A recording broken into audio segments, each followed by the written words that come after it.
Hello বন্ধুরা, তোমরা সবাই কেমন আছো? আশা করি তোমরা সকলেই ভালো আছো। এখানে যে পুঁই মিষ্টিটা তোমরা দেখতে পাইছো, এই পুঁই মিষ্টিটা কালকে আমার স্বামীজি বাজার থেকে তুলে আইনে আমাকে বলল যে সব বাজারের মধ্যে এই পুঁই মিষ্টির দাম নাকি সব থেকে বেশি, তাই একে সুন্দর করে ভালো করে রান্না করবা। কিন্তু পুঁই মিষ্টির সঙ্গে যে কুমড়ো লাগে সে কিন্তু আনতে ভুলিয়া গেছিল। তাই আমি আজকে বাজার গিয়ে আনলাম কুমড়ো, আলুর পাঁপড়, আর এদিকে নিলাম কলাইয়ের ডাল, কারণ কলাইয়ের ডাল দিয়ে খেতে ভীষণ মজা লাগে। আর এদিকে রান্নাবান্নাও শুরু হয়ে গেছে। তো রান্নাবান্না শুরু হয়ে যাওয়ার পরে দেখতেই পেলে ভাতটা প্রায় শেষের মুহূর্তে ভাত হয়ে গেছে। এই দিকে কিন্তু আমি পুঁই মিশ্রি, আলু আর কুমড়ো দিয়েও তরকারিটা প্রায় শেষের মুহূর্তে কইরে ফেলেছি।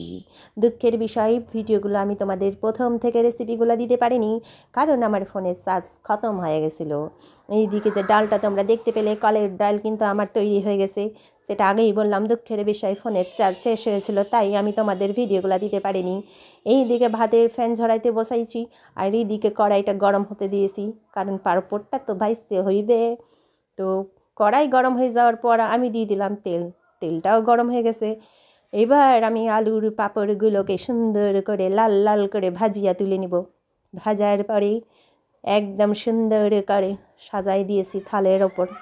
থালটাকে দেখলে তো ভীষণই মজা লাগছিল, কিন্তু দুঃখের বিষয় এই যে সেই থালা দেখে তো ভীষণ মজা লাগছে, কিন্তু রান্নাঘরে গিয়ে শুধু পড়েছিল কয়েকটা চিহ্ন মাত্র পাঁপড়ের, কারণ আমার দুই পলা খায়া ফেলা ছিল। তো ব্লগটা আমার কেমন লাগলো অবশ্যই জানিও।